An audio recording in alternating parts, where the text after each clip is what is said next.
Deborah, and this is my daughter Kayla.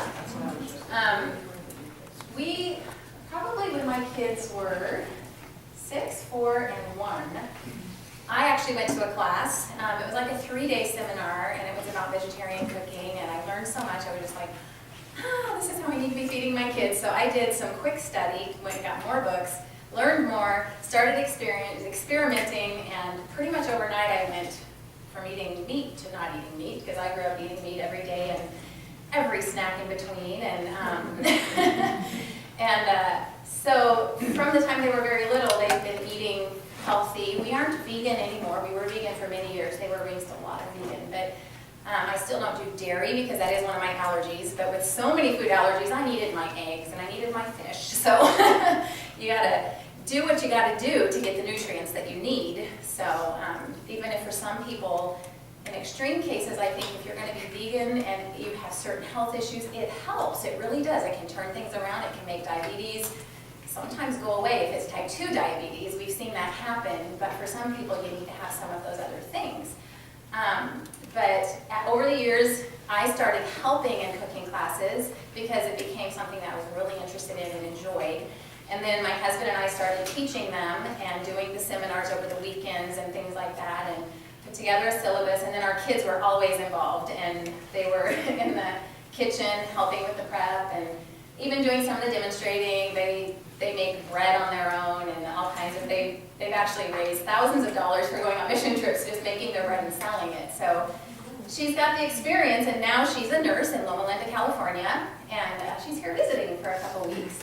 So I thought it would be fun to have her come, and she can field some questions too, and just kind of be my partner again like we used to be. And so that's us. I do have the Free Life. It's just to help people with food allergies. That's where, along with the healthy eating, my expertise has really come into the food allergy realm because I have so many, like a list as long as my arm, literally. And sometimes it feels longer than that. But she's got a few food allergies. My son has some food allergies. And so I wanted food to taste good and be pleasant. You don't want to just go, well, I can eat that, so I'll eat that. Bread that tastes like sand in your mouth. And, I don't know if any of you have food allergies, but sometimes you get those things, cakes, cookies, which I like, baked goods. She got this for me for Christmas. And so we decided just to make it fun and taste good as well. Theme all along through the cooking classes has been easy to do, easy to buy. I don't like to have a lot of weird ingredients that you have to go to every single specialty store to find this, that, or the other thing. So that was something we tried to really make a theme in it too, is you can just go to your grocery store for the most part. There are a few things sometimes, but for the most part, you go to your grocery store and find the items that we're going to be using. So I'm just going to start by explaining a couple of things. How many of you are? I heard a couple of you say I love spaghetti squash. Has everybody had spaghetti squash in here? Are you really familiar or no? No, I'm seeing heads shake. Okay. You, yeah? I love it, and my husband loves it now because he hasn't been a squash person, but this is one of his favorite things now because he's like, man, you can eat a whole squash and it's only like 160 calories, I love it. Yeah, and I think it's really filling. It's super versatile. You can do it cold and you can do it warm. Normally I would have made this warm at home, but it did cool off, sitting here. And normally it's not quite as watery, but since we reheated it, I felt like it got a little bit more watery. That's good. Again, you can do it to your liking. Every recipe we do is just a suggestion, and you can change it. You can make it the way you like it. With pasta, I don't like al dente. I like it soft. And I have to do corn pasta and things like that, but even then, I don't like it to be crunchy. Some people like their spaghetti squash crunchy. Some people like it soft. I like it soft, and that's what you're experiencing. But if you like a little bit more texture, a little bit more crunch, you just cook it a little bit less. This is what it looks like when it's raw. So it's really pretty. I think it's really pretty, just the bright yellow. It doesn't kind of blend in. It's like a pop of sunshine almost in the fall and winter. This is what it looks like on the inside. Some people microwave it to make it soft to cut. It is a challenge to cut, like most squashes and beets and sweet potatoes, a lot of things that are really good for us. We get a little muscle work also. Some people will microwave it first so it's softer. I just don't like to cook anything in the microwave. I will reheat things, but there's so many so many things that are broken down and changed in a microwave that I would personally, I just put my muscle to it, cut it open. And then with the de-seeding and taking the top out, if you get in a good deep cut like that, it's not too challenging because it is kind of stuck in there, whoops. But once you start scraping, it comes out pretty clean, as you can see. Pretty clean, once you just get a spoon in there and get started.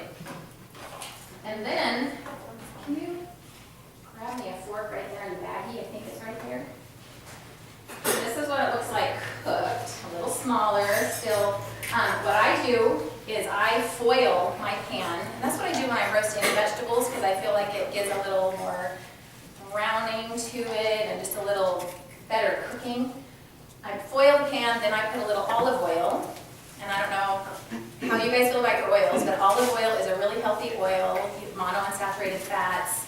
I take care of a couple 3 days a week who are, he just on Sunday had his 101st birthday, and she's 96, and they are Greek. They're from Greece. Well, he's originally from Greece, and her family's from Greece. And she always says, we got to be this age because of our olive oil. And when I told her I was coming here, and it was heart-healthy emphasis, tell them about the olive oil, she said. And so I'm like, I will. You know? But she has perfect eyes, too, and I don't know if that's from her olive oil or if that's from just her genetics, but she's 96 and doesn't wear glasses, and I already need a little bit of reading glasses, you know, and so I think there is something to the Mediterranean diet because it has become such a health craze, and it is so healthy. Your olives, your olive oil, your sun-dried tomatoes, and even your pastas. But this is what it looks like. I also brush. I brush the oil on there, then I also just take a little bit on my brush and brush the inside and the outer rim of the squash, and I like to sprinkle it with a little sea salt. You don't have to if you have high blood pressure or you have to watch your salt. I don't need to watch my salt. My sodium's usually low, so I take advantage of that because I like salt. But when you start to go into it, if you notice, it starts to come out stringy, just like pasta. See that?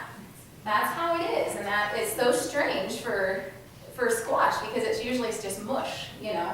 No matter how long you cook it, you're going to still get your strings of, it is weird, yeah.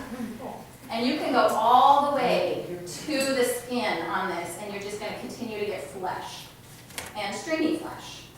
That was one thing growing up when I didn't like the texture of squash because some of the squashes, I don't know if it depends on the ripeness or whatever, they would have a stringy texture, but it was like strings that weren't supposed to be there. Does that make sense? But this stringy texture I really like. And I love most squash now. Super, super good for us. Strangest thing that I have learned about spaghetti squash is that it's got omega-3 and omega-6 fatty acids. I'm like, where in there do we have those? But I checked several sources because I was like, that's weird. I don't see those in there. You know, you think of your seeds and your nuts and things like that. But it's significant enough that they are listing it as something in here. And of course, our omega-3s are helping with our cardiovascular, our inflammation due to arthritis and things like that. And our omega-6s are helping our brain. So we're getting some good stuff in our spaghetti squash. We have fiber, we have a little bit of protein. It's not huge amounts, but still you got that in the beta carotene and just lots of vitamins, lots of minerals. Manganese was one of them.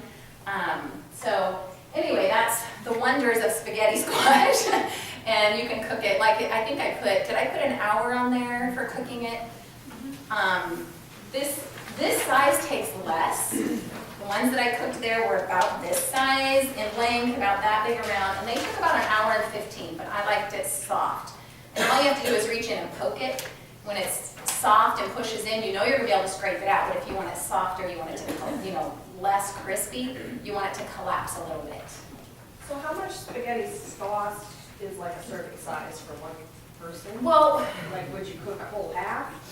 I would. We're gonna do like this for a dinner or something? Yes, yeah, because, we can eat a lot of it because we like it. And like what we were just talking about, and you only have a very few amount of calories. I think for 1 cup it was maybe 42 calories, I think. So you're not gonna go wrong no matter how much you eat really of it, But serving size really, and for this particular thing, I think it would just be preference. Like, how much you think you're gonna eat, because it's not gonna hurt you to have more. But yeah, we cook a whole bigger, like this is, I've never bought one this small before. We usually get the bigger ones, and it's just me and my husband, and I cook a whole one, and we share it. Sometimes there's some left over, and sometimes there's not, you know? And something else we like to do is put pesto on it, and sun-dried tomatoes. Some people I've seen do just cold with a little drizzle of oil and some seasonings, and anything that you do with regular pasta you can do with this. So I've never put it in a casserole, but I'm assuming it would be good that way also. Just play with it. And then on top of that, we will talk about the sauce. And this comes from a cookbook called the Revive Cafe Cookbook. And I just recently come across this, and it's a vegan restaurant in New Zealand. And so far, everything that I've made out of it is phenomenal. They do have a few recipes that have, most things are vegan, and I think they call themselves vegan, but there are things like feta, and that might be the only thing, feta. But feta is from sheep. If you're getting real feta, it's sheep cheese, and our bodies digest that way better than we do the cow cheese. So even people like me with food allergies, I can digest sheep or goat, because the way it was explained to me is the fact that both sheep and goats have one stomach in the processing of their foods, which is more similar to our digestive system. For some reason, that makes their milk and therefore their products, cheese, whatever, easier for us to digest than the 7 stomach process. And a lot of people don't have as much lactase, the protein to digest cow dairy. As we get older, we have more when we're babies. It starts to get less and less as we get past nursing age. So that's why a lot of people are lactose intolerant, just not able to digest it, and have to take pills for it and get lactose-free milk and all that kind of stuff. So that's just another little tidbit. But that was about the restaurant. But I have found some phenomenal things in this cookbook. For this class, is the first time I've experimented with this sauce. It was so easy, and I think it tastes pretty good too. Oh, it is. Super, super easy. All you do is take the onion and the garlic, cook them in. You know, you can see it right there. Add your remaining ingredients, and really it bubbles fast because it's so hot already with the vegetables that have been cooking. It bubbled really fast, and all you have to do is, I stuck it in a blender. I don't have a hand immersion blender, and I just don't, so I haven't ever seen the need to buy one. I just stuck it in my blender in batches and blended it. There again, you can do it. I like things a little smoother, so you can make it chunkier if you want to, however you want to do it. I did diced tomatoes. There again, you have more, this is weird, but from canned tomatoes, you have more for men. It benefits their prostate more than fresh tomatoes. It's very strange, but that's canned. Versus fresh. It's very strange. That was the other thing that I also was reading about spaghetti squash, and I'm thinking about it, is it also has prostate health benefits. In fact, they add that to the diet of people who have prostate tumors to help get them to shrink and to get them back on track. So I'm like, wow, you have the spaghetti squash, and then you have the tomatoes, the canned tomatoes, and the sauce. You've got a really healthy meal for your husband or your boyfriend, or for you, or whoever. So it's really a benefit there. On the recipe I used, I think I wrote the date puree option. I used the honey, just because I didn't want to go through the process of making the date puree. I know it would be good with the date puree also, if you want to just get a little less processed and a little bit healthier. As far as, I don't know if anybody has diabetes, but as far as diabetes goes, if neither one of those would be good, but you could substitute agave or palm sugar or something like that, and then you have a low glycemic index, and it's going to be good for your diabetic friends, or if you have family, whatever. So that's how easy that was. It was super easy.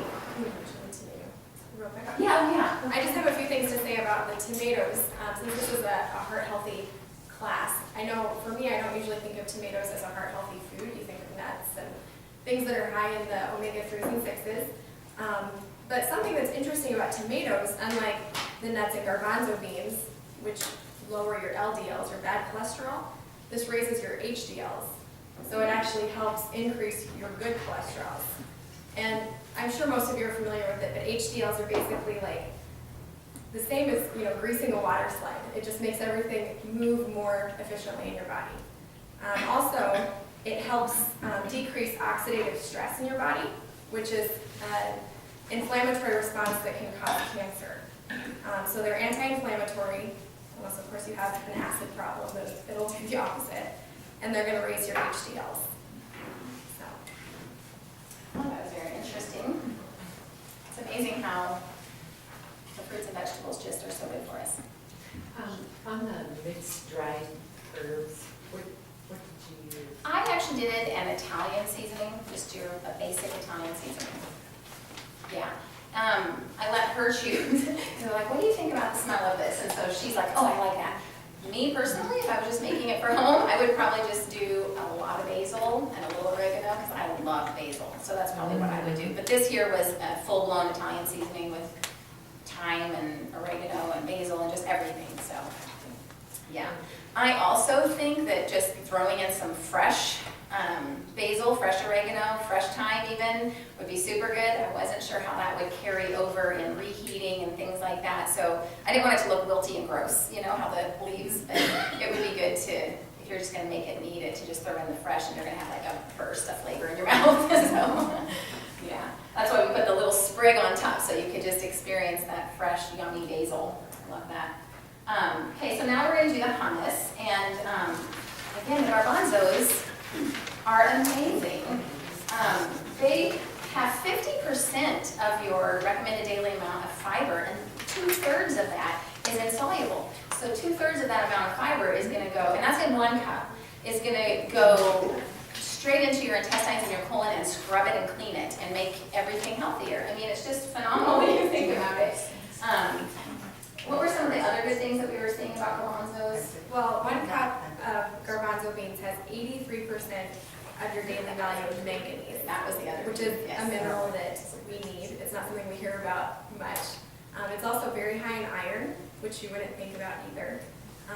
It's definitely a superfood, high in protein, especially if you're vegetarian. It's a good way to get some of that protein. Yeah. And the manganese helps, it like is food for the energy part of the mitochondria in your cells. So we don't think about those things. We think about heart healthy, and we think about all, the diabetes, and we think about, all kinds of different things, but we don't think about our cell level. But somebody did when they created the food, and so those things are really important for our overall health. This is also lowering your bad cholesterol, Yes. the LDLs. So I'm making the hummus, and I cook them fresh, and something that that Rachel and I were talking about is the fact that everything here is also budget friendly. Spaghetti squash is not expensive. Nothing in the sauce was expensive. You can see on the list, super cheap ingredients. Garbanzos, they're not expensive to buy. They can, it depends on where you go, I guess. Sometimes they can be, but if you make them from scratch, it's super easy, especially if you're doing it for something like this. You don't even have to worry about seasoning, just add a little salt and pepper. I soak them for a while because it just makes the cooking faster.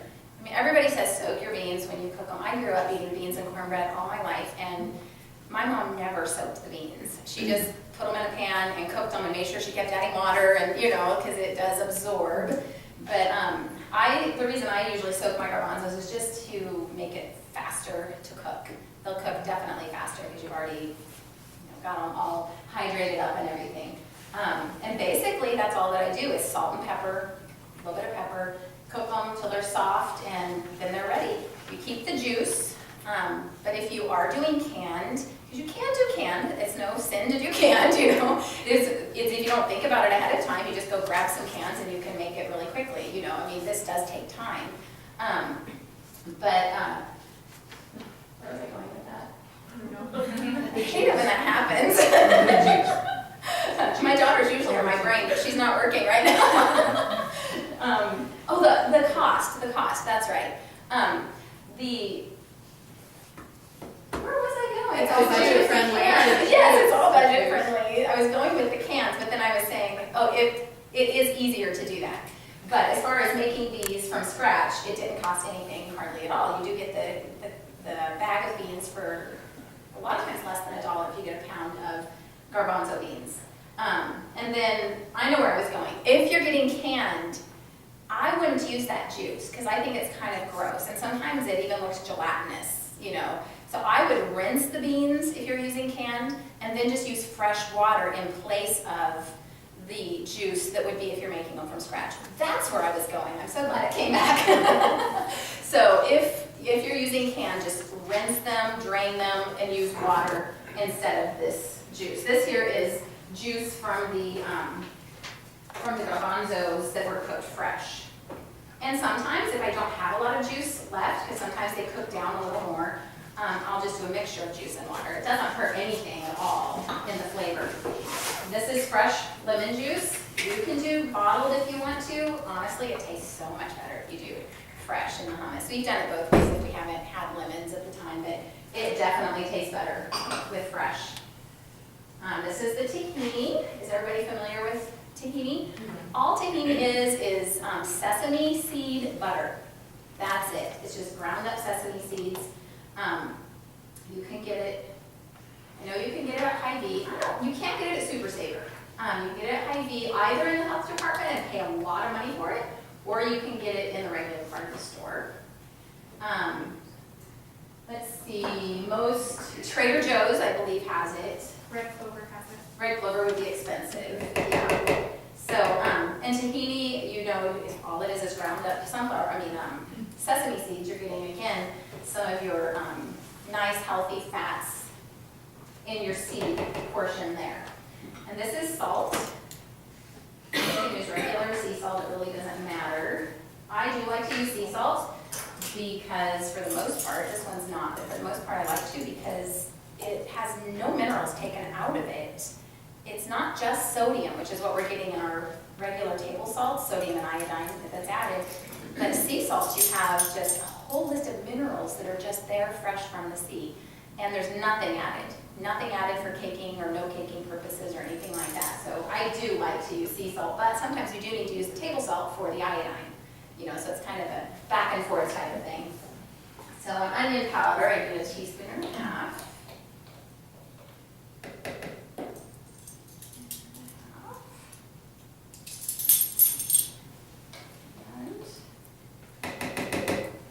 It, oh no, very important ingredient, the garlic sitting here. I love garlic, and garlic is super healthy for you too.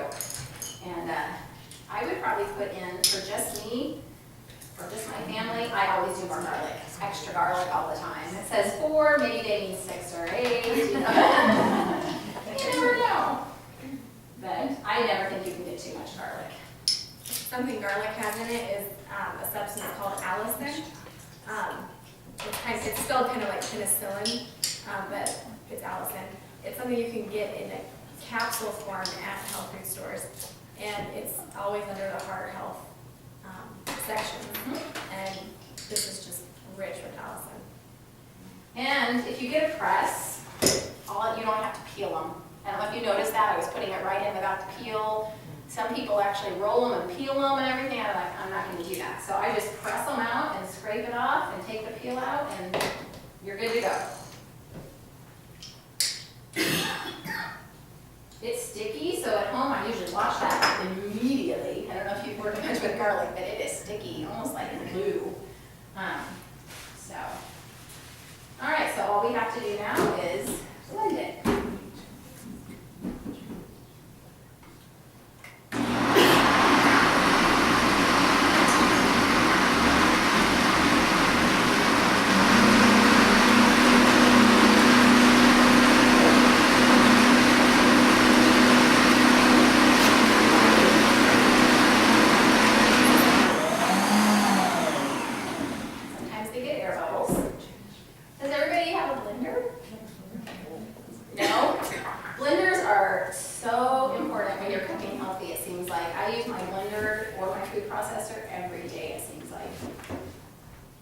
It makes your life so much easier too.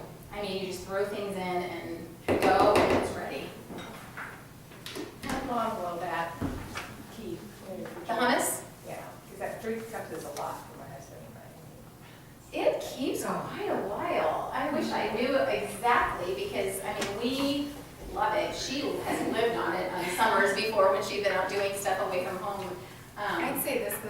lasted us a good week and a half. Yeah, and I have never done this, but I don't see why you couldn't put it in little pint containers and freeze it. My daughter, my other daughter, the older daughter, she does, like she'll cook crock pots of beans, different kinds of beans, and then she puts them in freezer bags and freezes them, and then when her and her husband get home from work, they can just pull those out, thaw them, and have something with their beans, whatever they want to do, hummus, haystacks, you know, whatever, you know, so I'm sure you could freeze it. You can also half it, but it doesn't blend as well. It's like hard to catch in the blender because I've tried doing that.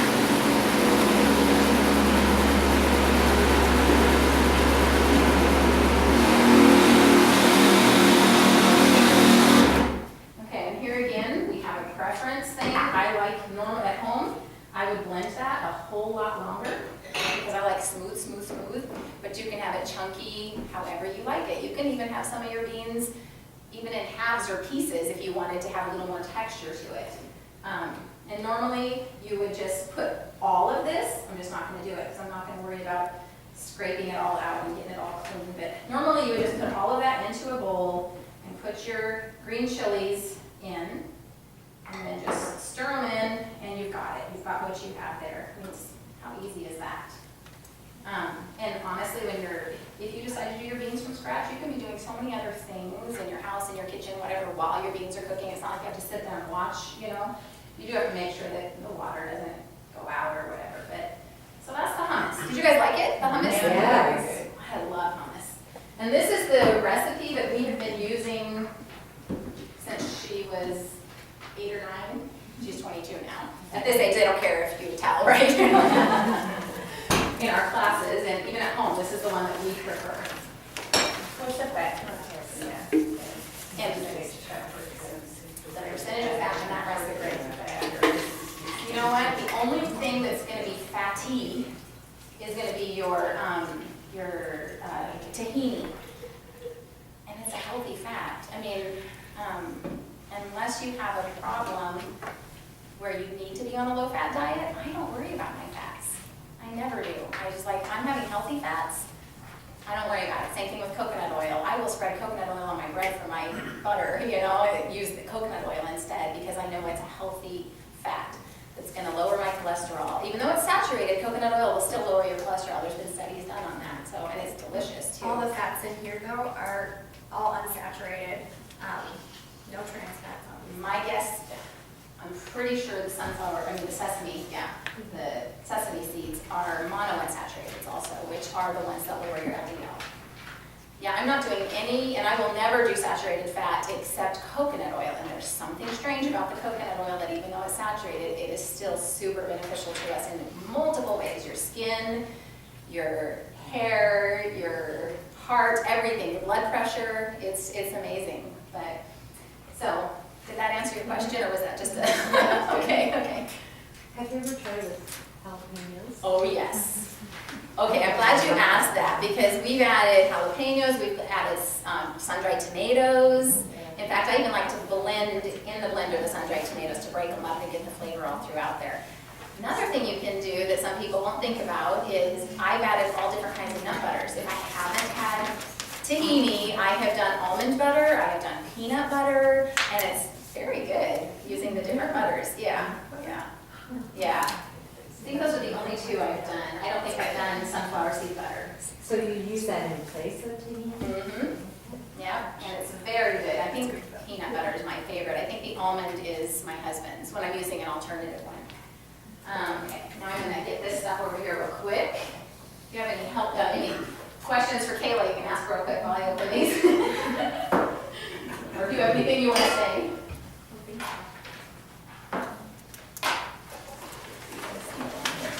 We're going to do the fruit nutty balls. Did you guys like those? We did that kind of in place of a truffle, you know, instead of the chocolate, the truffle on Valentine's Day. I don't always roll them in coconut. When we first started making these, chocolate, coconut. When we first started making these, they weren't making this. This is a new product, unless it's in the Midwest they were, because we're from Oregon, so we're from the Northwest. But this is all unsweetened coconut. It has no sulfites, no sugars, no nothing on it already, and it's shredded. And when I started making these Fruit Nutty balls many years ago, I would rinse my coconut, lay it out on a paper towel, pat it dry, you know, to get all the crap, for lack of a better term, off of the coconut, you know. But I didn't want to buy a coconut and shred my own, you know. I wasn't willing to do that. But so then I would roll them in coconut, and it would stick to the outside of it. I tried it with these, because this is dry, because there's nothing added to it. It's just dried shredded coconut, and it didn't stick at all. So I'm like, I'm just going to roll it in cocoa powder. And you could do carrot powder if you don't like chocolate or whatever, which that would be weird. But I love carrot too. I love them both, you know. But so if you're using the dry coconut that doesn't have sugar, I mean, you can always choose to get the kind that has the sugar on it. The coconut would stick. You could roll these, you know, maybe get them a little bit wet and roll them in pistachios, or roll them in pumpkin seeds or sunflower seeds. You could use these like truffles, but they're healthy because they're chock full of nuts. And all the nuts are the monounsaturated fats. They're all high in fiber, they're all protein, and they are just amazing for you. Were there any super cool things that you learned about the nuts, or? I think you hit most of them. Okay. The main thing is that they lower the bad cholesterol. They don't necessarily raise the good cholesterol like the tomato does, but it lowers the bad. Right. And your ratio is your most important part of your readings of your cholesterol. I mean, you could have a high cholesterol reading, like your total number, but if your ratio is below 3 and closer to 2, you really don't have that much of a problem. It's your ratio good to bad that's really, really important. So if we're lowering our LDL, it's going to be super helpful, our bad cholesterol. Okay, and of course too, this wouldn't be diabetic friendly, because we do have, you know, dried fruits, which makes them higher glycemic index because it's dried and it's concentrated. You do have the counterbalance of all the fiber in the coconut and in the nuts though, so I guess that's kind of a tricky one. But Kayla, how old were you in Oklahoma? 7 or 8? When she was 8, I asked her what kind of birthday cake she wanted. And this is what she asked for her birthday, was the Fruit Nutty balls. I was like, what a strange child, you know? They are yummy, but I mean, I love cake. So, first thing we're going to do is blend up the fruit. And I went ahead and chopped them for this just so they would blend a little faster. At home I didn't, because I didn't care if the machine was running a long time, but I just plopped the dates in whole and the apricots in whole. But for hoping they'll blend more quickly, I'm just going to do it this way.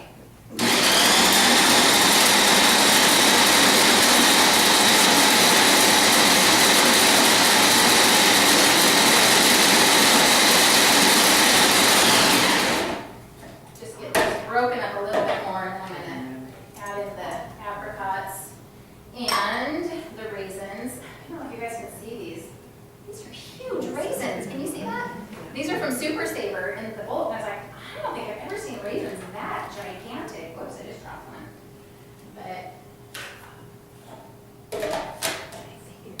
And all of this we got in Super Saver in the bulk. This is a Super Saver thing. It's the only place I know to buy the coconut that's not sweetened.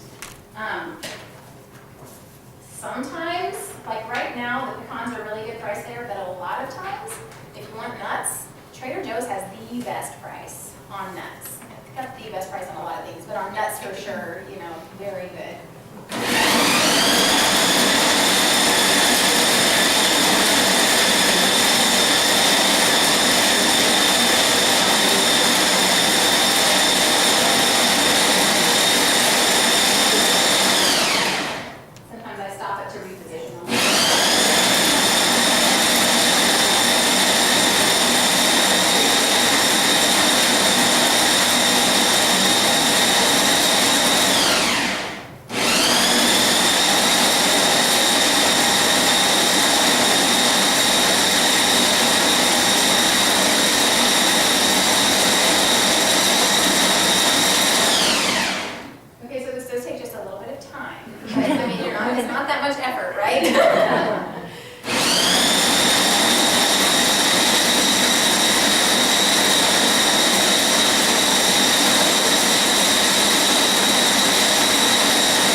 up in there and sticking together, okay?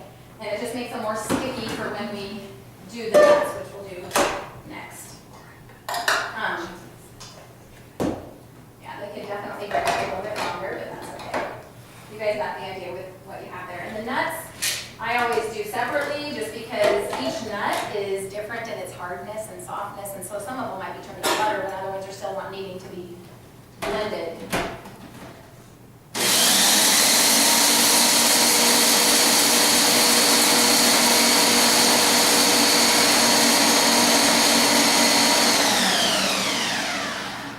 They don't take as long.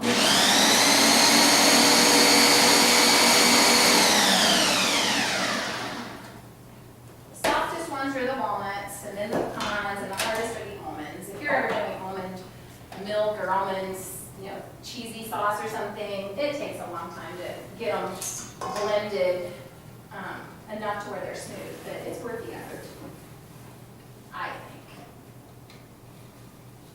This is also, I don't know if anybody has gluten-free family or whatever, but this is also something you can do to make those expensive flours, like, like almond flour and pecan meal and all that. You can just buy nuts and grind it either in your blender or your food processor or your coffee grinder or something, and just make it like a flour, and it doesn't cost as much. These are the walnuts.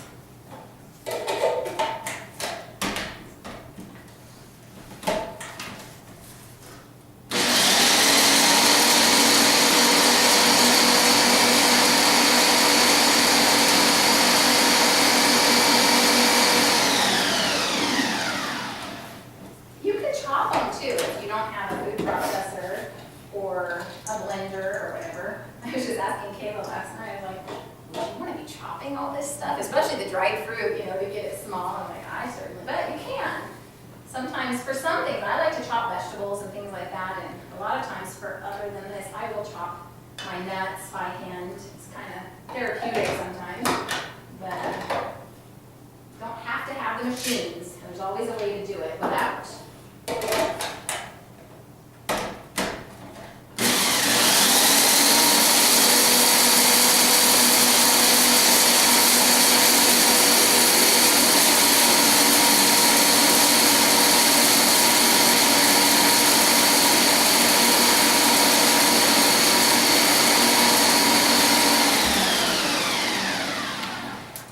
You could even do whole almonds if you wanted to, and have that extra flavor.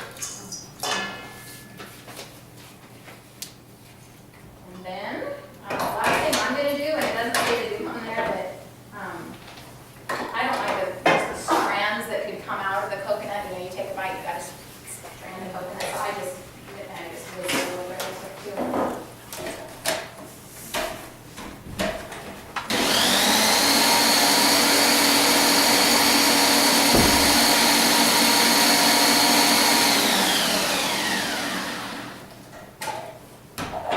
Again, it's all preference. If you like bigger chunks, you can make bigger chunks. If you like smaller, you can like smaller. You can do smaller.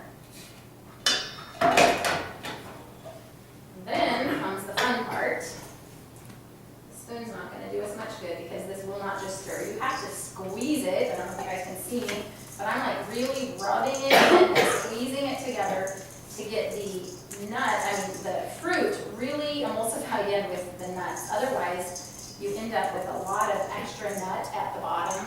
You can always save it and add it to your oatmeal or your hot buckwheat cereal or whatever, any hot cereal you have in the morning, just add the leftovers to that. That's a good option, but I always seem to have a few nuts left at the end. Sometimes I'm thinking maybe I need to play with it and add some more fruit. But again, it's preference. Have any questions so far about this or anything else? No? Okay, you want to hand me that cocoa?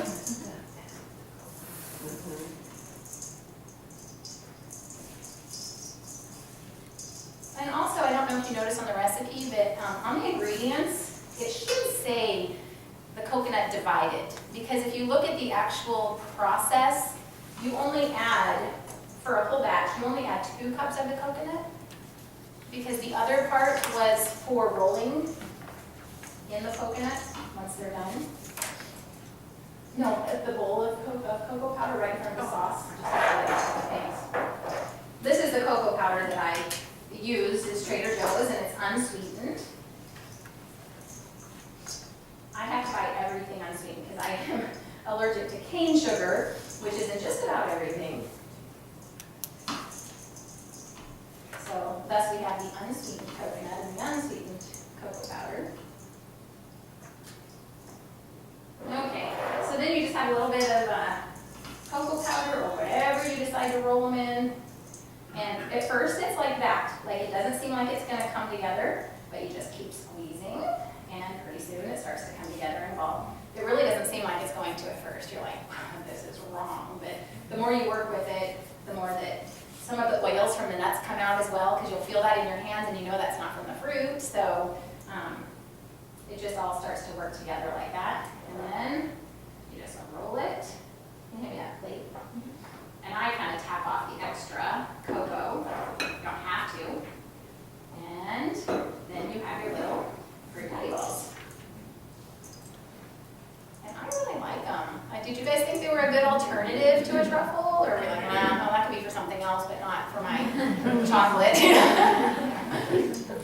My oldest daughter, she's just bowed off sugar because she feels better without it. She's never had food allergy testing, but she said, I just feel better without it. And she literally teetotals sugar. I don't even know how, I mean, any process. She'll use stevia or agave or palm sugar, you know, because I'll make things for her. But she would totally, at this point, because she has lost her taste for sugar because she's been without it for so long, she would totally rather have something like this than a piece of chocolate or a piece of candy or cake or pie or whatever, which is really nice. That's what I do. You should talk to her, she can be your support. So, there you have that. Is there any more questions or? No? Very good. Okay, Yeah. all right. It was all good. Good, I'm glad you enjoyed it. So Rachel? Well, that's it for today, so thank you for coming.